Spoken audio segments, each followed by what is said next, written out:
Yesterday, the Grayzone Warfare devs had a nice little update stream regarding the 3.5 update slash patch. And let's be real, we've all been waiting a good while for a decent update as the game is kind of in a super stale state at the moment.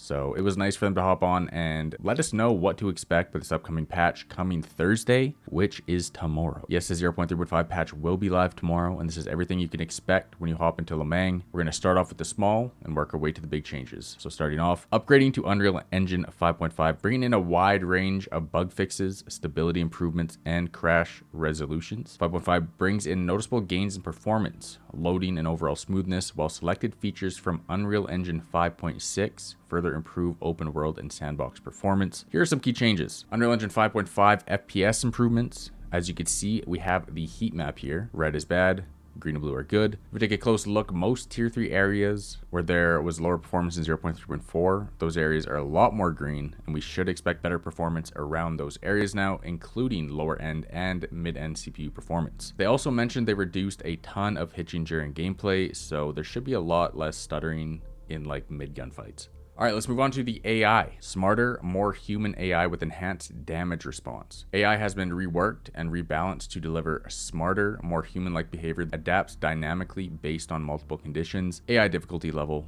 distance to target, and the weapon's effective range. Weather effects such as fog and rain intensity, which is interesting. So if it's foggy or raining, you should have the advantage over the AI now. AI health status and suppression levels. So if you do suppress, they should be a little stunned and less accurate.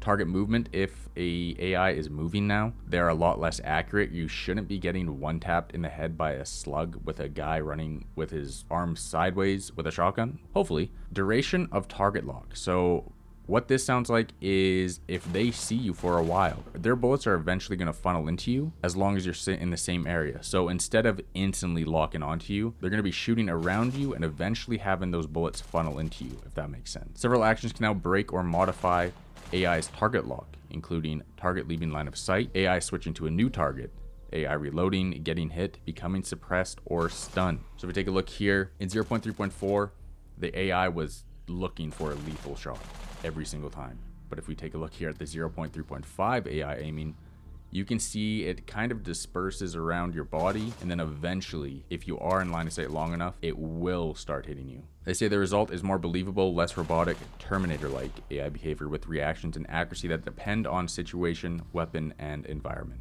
Reworked weapon audio. Shooting sound has been tweaked for all weapons with improved directional perception of shooting enemies and realistic behavior of sonic crack and shot sounds for all weapons. They also went over that, and here is a little snip clip of that. Instead of the sonic crack going after you hear the shot go off, you hear the sonic crack before now, which is how it should be.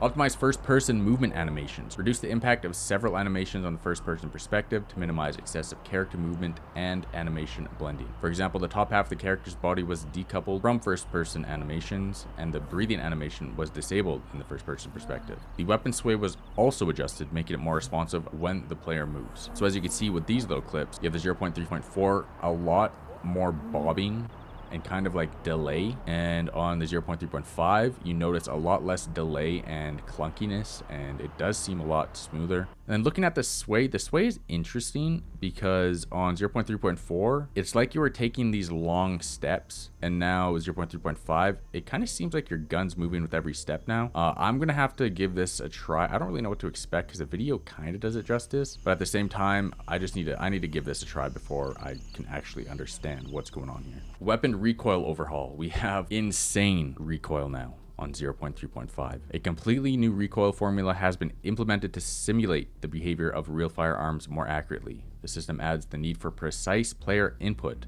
greater weapon balance, flexibility, and more authentic feel during weapon customization.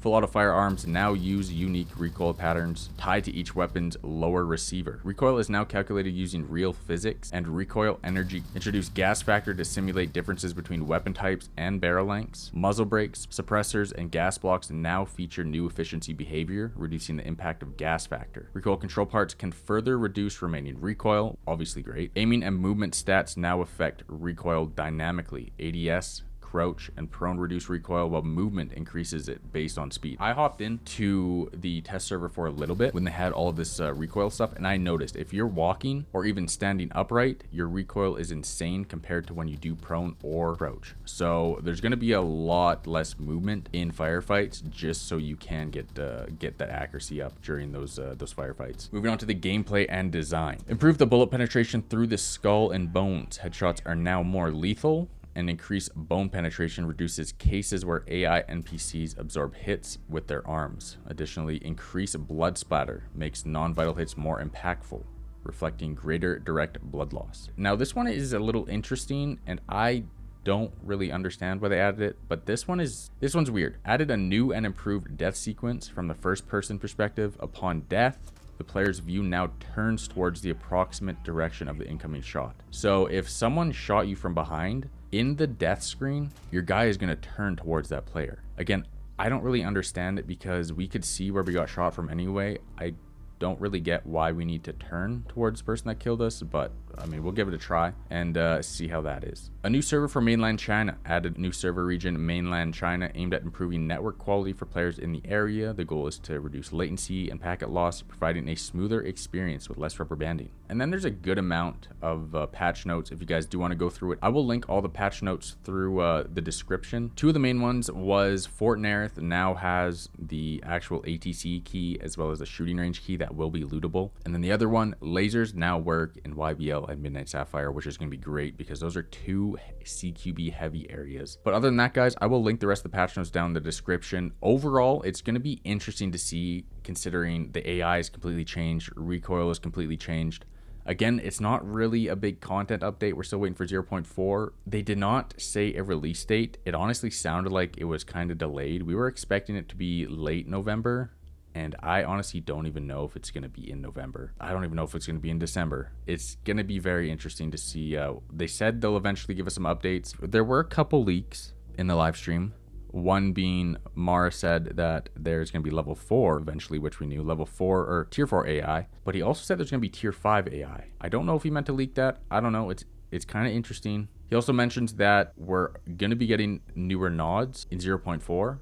I don't know what we're getting, but that was mentioned, as well as you're going to be seeing a lot more variety of enemy uniforms and gear. So those are a few leaks he gave us. Other than that, I'm definitely going to be hopping on this new update and testing out every single gun with the new recoil, hitting up every tier 3 area. So make sure you guys stick around. If you guys do enjoy the content that I put out on the channel and you're excited for all new Grayzone stuff, make sure you guys hit that like button, comment, subscribe. And as always, gentlemen, thank you for watching, and I'll see you in the next video. Peace out.